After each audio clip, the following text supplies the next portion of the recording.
tired of the everyday routine? Ever dream of a life of romantic adventure?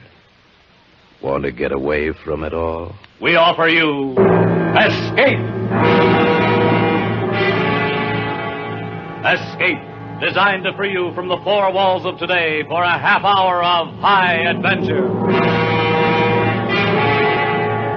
Tonight, we escape to a lonely lighthouse off the steaming jungle coast of French Guiana and a nightmare world of terror and violence as we bring you again, in response to hundreds of requests, Three Skeleton Key, starring Vincent Price.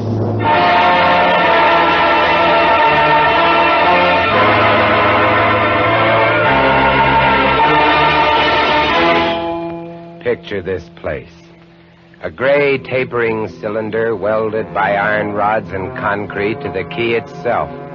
A bare black rock, 150 feet long, maybe 40 wide. That's at low tide. At high tide, just the lighthouse, rising 110 feet straight up out of the ocean. And all about it, the churning water, gray-green, scum-dappled, warm as soup, and swarming with gigantic bat-like devilfish, great violet schools of Portuguese man-o'-war, and yes, sharks, the big ones, the 15-footers. And as if this weren't enough, there was a hot, dank, rotten-smelling wind that came at us day and night off the jungle swamps of the mainland. A wind that smelled like death. A wind that had smelled the slow and frightful death that came one night to this bare black rock. Set in the base of the light was a watertight bronze door, and in you went. And up. Yes, up and round and round, past the tanks of oil and the coils of rope, casks of wicks, racks of lanterns, sacks of spuds and cartons and cans, and up, round and round. Over the light storeroom was the food storeroom, and over the food storeroom was the bunk room where the three of us slept. And over the bunk room was the living and cooking room, and over the living and cooking room was the light.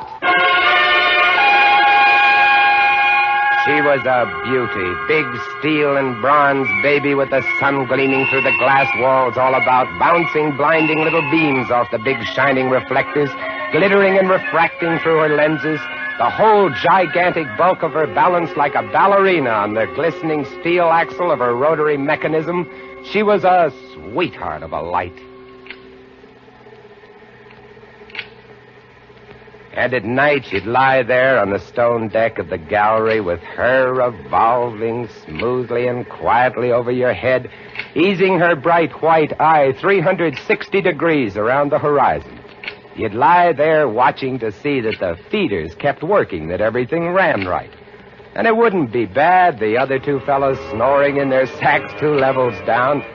You'd smoke your pipe to kill the stink of the wind, and it wouldn't be bad.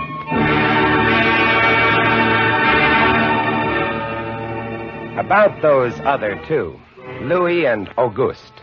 What a pair. Louis, he was head man, was a big fellow from the Basque country, black beard, little hard black eyes, and a pair of arms that I tell you, those arms were as big around as my legs. Yes, head man he was, and what word he let go was law. A silent fellow, and although I spent my first 2 weeks trying to strike up a real conversation, the most I could ever get out of him was... Jean, I took up this profession because I don't like people. They want to talk too much. It's quiet work, light tending. Let's keep it that way. You're getting to be as bad as Auguste. I thought maybe for once they'd send me somebody who That could keep was his Louis. mouth shut. When he accused me of becoming like Auguste, I quieted down, because Auguste was the talkingest man I'd ever met. The talkingest and the ugliest. He was hunchbacked, stood 4 feet high, had red hair and big blue eyes. It seems he'd been an actor in Paris. Yes, indeed. Played in over 200 different productions, dear boy, at the Grand Guignol. Oh, but it was monstrous horrible, the way we used to scare the audiences. I was hated. Yes, they used to throw things and hiss and bare their teeth at me. Finally, it got too bad. I couldn't stand it any longer. I gave up the theater. My nerves, you understand. Yes, gave it up completely. I really did. Couldn't stand it any longer.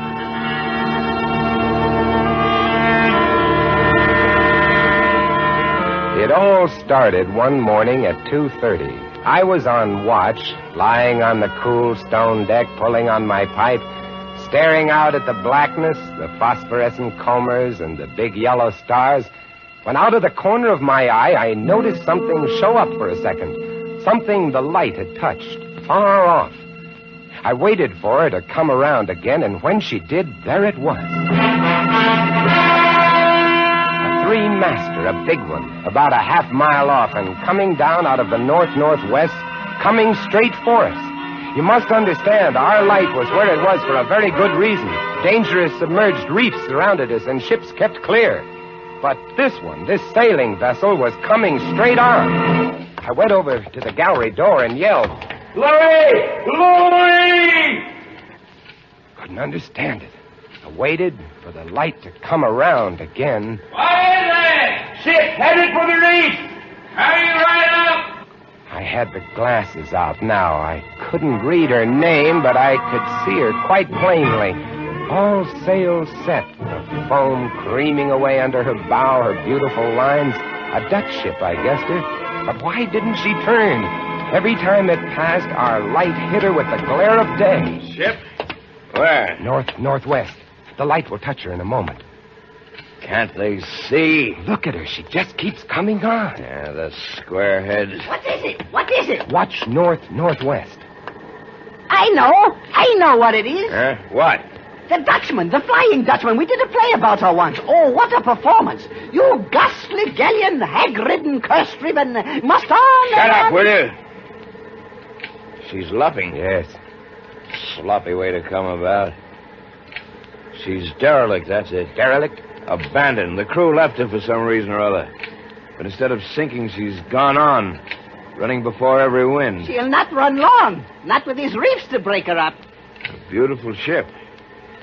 Now, why would men leave a beautiful ship like that? She didn't ram us, although we all expected it. But as we waited for the crash, she luffed again, caught some odd gust, and went about. We watched her the rest of those black hours, heeling and rocking, pushed and pulled by every stray wind, every freak current. Watched her until the dawn came, till the sea turned from black to a pearly gray. And on she came again, heading for us. We all had our glasses trained on her now. August, you can kill the light. Right, Chief? She doesn't look so good by daylight. Think she'll ground this time? What? I say, do you think she'll ground this time? Huh? This is impossible. Absolutely impossible. What? Here, take my glasses. They're better than yours. All right. And what is it you're... I had to focus, and then my breath froze in my throat. The decks were swarming with a dark brown carpet that looked like a gigantic fungus, but undulating. And on the masts and yards, the guys and all were hundreds, no thousands, I don't know, an endless number of enormous rats. See them? Yes, I see them. Now we know why she's derelict. Yes, now we know. What are you two doing? Here, give me a look. Yes, give him the glasses. Take a good look, chatterbox. Give you something to talk about. She's still heading for us. Yes. She's going to turn. She better turn soon. Suppose she doesn't. You mean suppose she piles up on the quay? It's low tide. Yes. Yes, it is. Where's all the conversation, August, huh? Here, want the glasses again? Want another look? No. She's still coming on. Go away. Go away. Turn! Will you turn, I say? I pray you, turn! She's climbing up. The rats. Look, on the water. Like a carpet. They're swimming. Sure, they're swimming. Those are ship's rats. But they're swimming for the rocks. The door below. It's open. Come on. Down we went, racing down the stone stairs, taking them 3 and 4 at a time. Scared? You bet we were scared. August, you get the windows. Maybe they can climb. We don't know. Right, Chief. But hurry, hurry!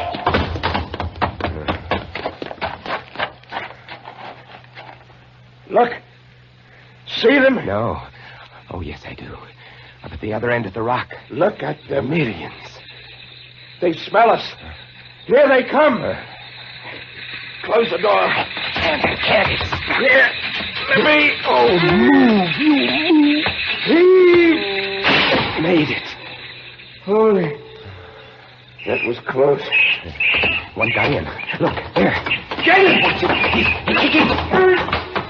He was as big as a tomcat, bigger. And his eyes were wild and red, his teeth long and sharp and yellow. He went for us, starving, ravenous, and we fought him, fought that one rat all over the room. It was, oh, believe me, I do not exaggerate, it was like fighting a panther. Got him.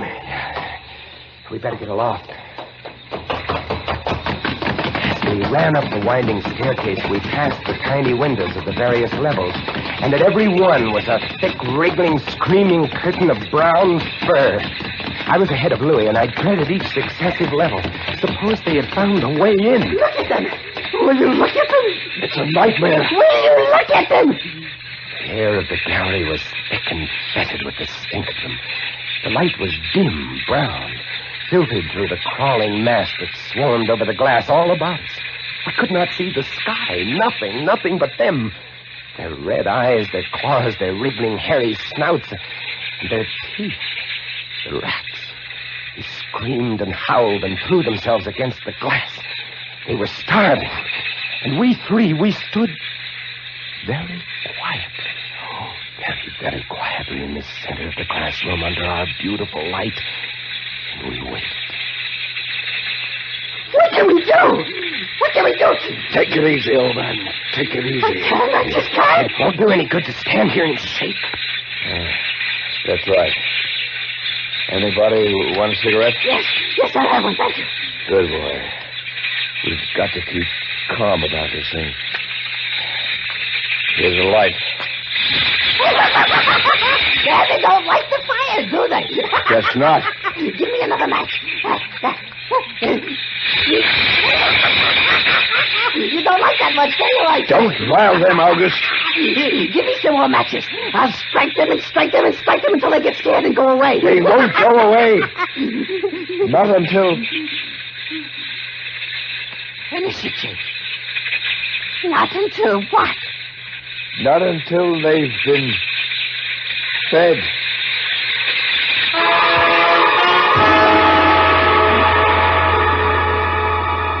You can take just so much horror, and then you get used to it.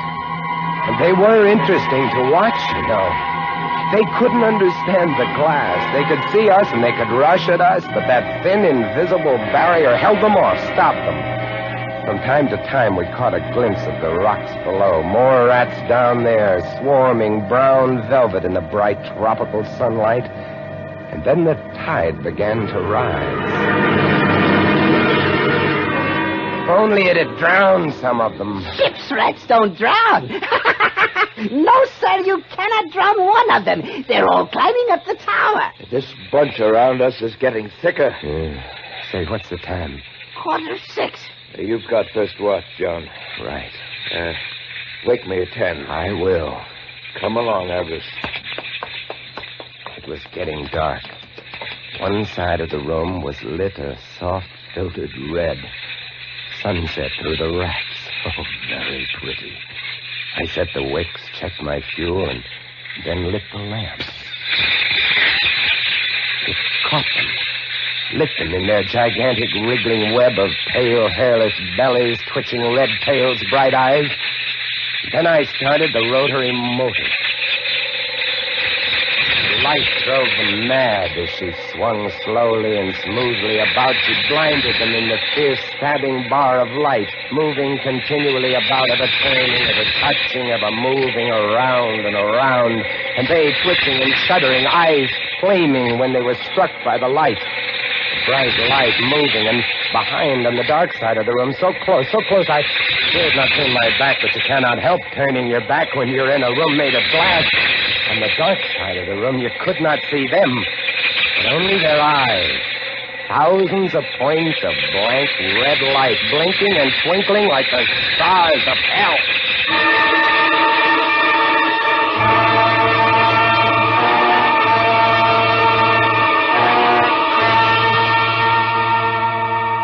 Louis relieved me at 10, but I didn't get much sleep that night, and when I came up into the gallery early next morning, there stood August, his back to me. He was bowing to the rats, waving his arms and making a speech. I am going to play once again that magnificent role which made me the toast of the Paris theater. Prelate, the evil genius of the medieval underworld. I am he who did guide the dark soul of the Marechal into the nether parts. Do not be frightened, little children. I will not hurt you. I stood staring at him, horror-struck, but he didn't notice me. The man had gone mad. He kept turning, telling his stories to all the rats, leaving no one out. August! Ah, another one. A latecomer. Take a seat on the aisle, dear patron. August, move stop over it, there. stop it. Let the gentleman be But seated. he didn't Come. He went on, bowing and scraping to the rats, his big blue eyes rolling and winking, his wild red hair waving about him. I grabbed him by the arms and slapped his face. He looked at me like a child. And then his face screwed up. He looked as though he were about to cry. Go below, go on. Oh, very well, then. Later, my dear audience, later. Matinee today. Sure, he was crazy. But I guess we all were. A few hours later, he came back up and caught Louis and me teasing the rats. Yes, sounds horrible. It was fun. We could get right up against the glass and make faces at them. It drove them crazy. They would scratch away trying to get at our eyes. Louis was even cuter about it. He'd pull a piece of bread out of his pocket and press it against the glass. The rats would scramble into a solid ball, biting each other, clustering like grapes. From time to time, a whole knot of them would slip and fall 110 feet to the surf below. Look at the sharks. They're eating them. The sharks are our friends. Here, I'll get another bunch together. Here, my beauties. That's it. Pile up. Kill each other. There they go. Auguste joined in, too. Oh, very ingenious Auguste. He learned that if he spread-eagled himself against the glass, they'd bunch and bundle against his figure. Then he'd leap back. Look! My portrait in rats.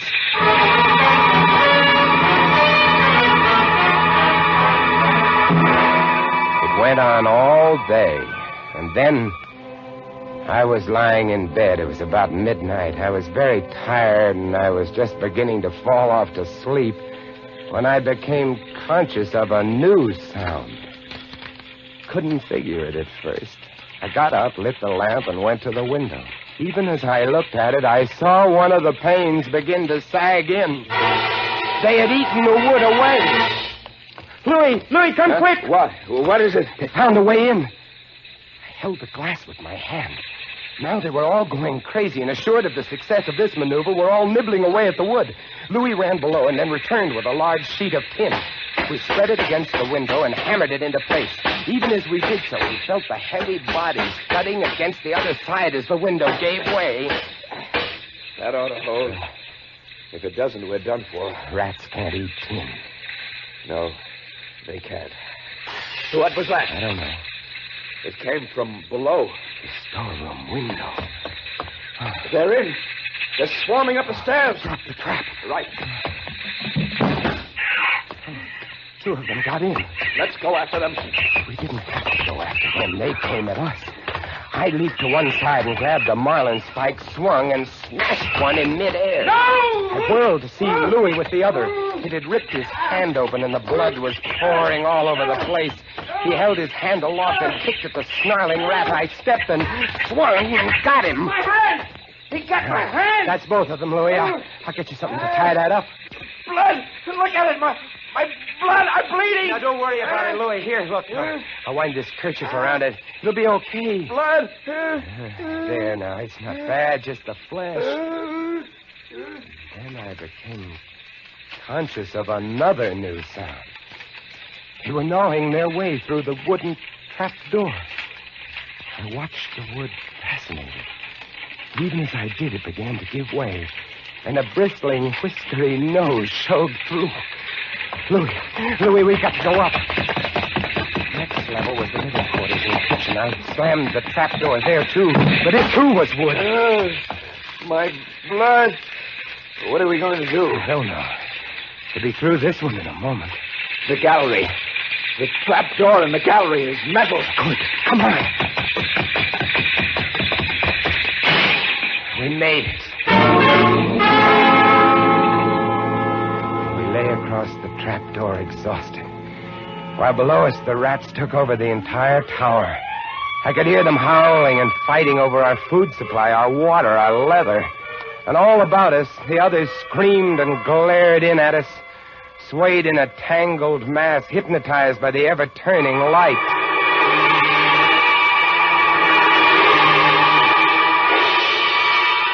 By morning, the air in the little room was horrible. Until now, we'd been getting air from the tower below. Now that was sealed off. And so was all our food and water. We lay exhausted, panting, waiting. And the hours crawled on. I was almost dozing from fatigue when I saw a sight that brought me too fast. Would you like to come in, my beauties? Would you? I hold the powers of life and death, and I can let you in, you know. August was standing by the glass, and in one hand he held a wrench. He was tapping the glass gently, not quite hard enough to break it. I eased myself to my feet and slowly, very slowly, tiptoed toward him. All I have to do is tap just a little harder. I found a coil of wire in the toolkit, and I trussed him up, fastened him to a stanchion in the center of the room. Louis was of no help. He lay on his side, looking at his bloody hand, weak and sick as a baby. So there I was, a lunatic and a coward for company, and all about watching our little drama, the rats.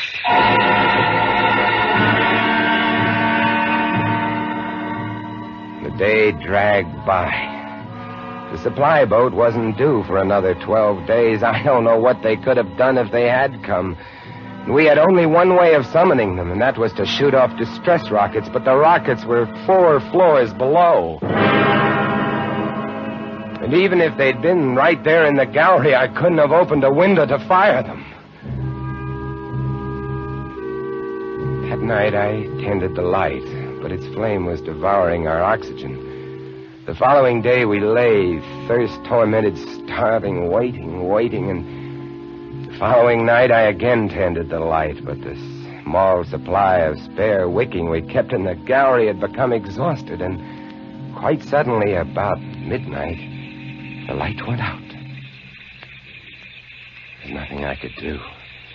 Wicks were stored 3 levels below. Nothing I could do. Nothing. From time to time, I'd strike a match to see the clock. When I did, it lit up the million red eyes about us. All about us. Watching. Waiting. Below, it had grown quiet.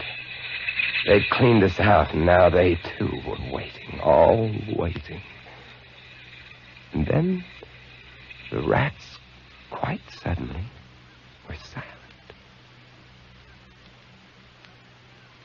And then I heard it.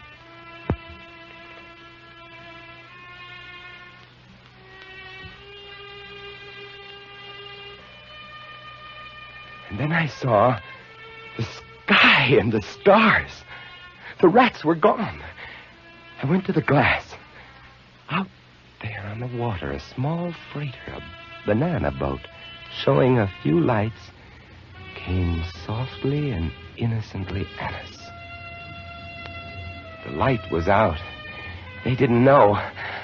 I wanted to open the windows, to call out to them, to warn them somehow, but I was afraid. What if the rats were hiding from me, tricking me? So I waited. She grounded very softly on a reef not 200 yards from the quay. Grounded so gently that the man playing the cornet, was he a passenger or crewman off watch, didn't even stop playing. They tried washing her back off. I could have told them to save their fuel. The tide was rising, would have floated her free. And I waited.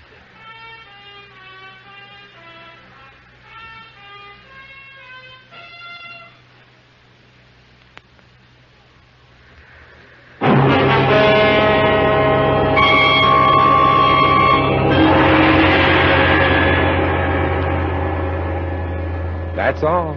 That's the story. The sun came up and there wasn't a rat on the whole quay. Every last one of that terrible army had left us, gone back to sea on their new ship. August, insane asylum, he never recovered. And Louis, they took him into Cayenne where he died of blood poisoning from his bite. Oh, yes. Well, that's the whole of it. And if you'll excuse me now, I must go set my traps. No mouse traps. No rats in this lighthouse, I should say not. Life in the lights isn't bad, but sometimes when I see a strange vessel approaching, I get a little nervous, sure. Somewhere on the seas, there's a little banana boat without a crew. That is, without a human crew.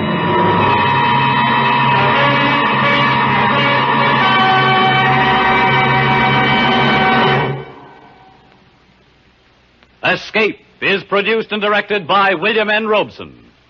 Tonight we have presented Three Skeleton Key by George Toulouse, adapted for radio by James Poe and starring Vincent Price as Jean. Supporting Mr. Price were Harry Bartell as August and Jeff Corey as Louis. Sound effects on Three Skeleton Key, created by Cliff Thorsness and executed today by Mr. Thorsness, Gus Bays, and Jack Sixsmith, have been awarded the Best of the Year by Radio and Television Life magazine. Harry Essman was at the control panel, and special music was arranged and conducted by Del Castillo. Next week... You are swimming for your life in the dangerous waters off the Florida Gulf Coast, about to be smashed by a launch carrying a vicious criminal who must kill you or die himself. And on shore, 500 yards away, the police are waiting to arrest you for murder. And there can be no escape. Next week, we escape with an exciting tale of temptation and death on the Gulf Coast of Florida, as John and Gwen Bagney tell it in Danger at Matagumba. Goodbye, then, until the same time next week when once again we offer you Escape.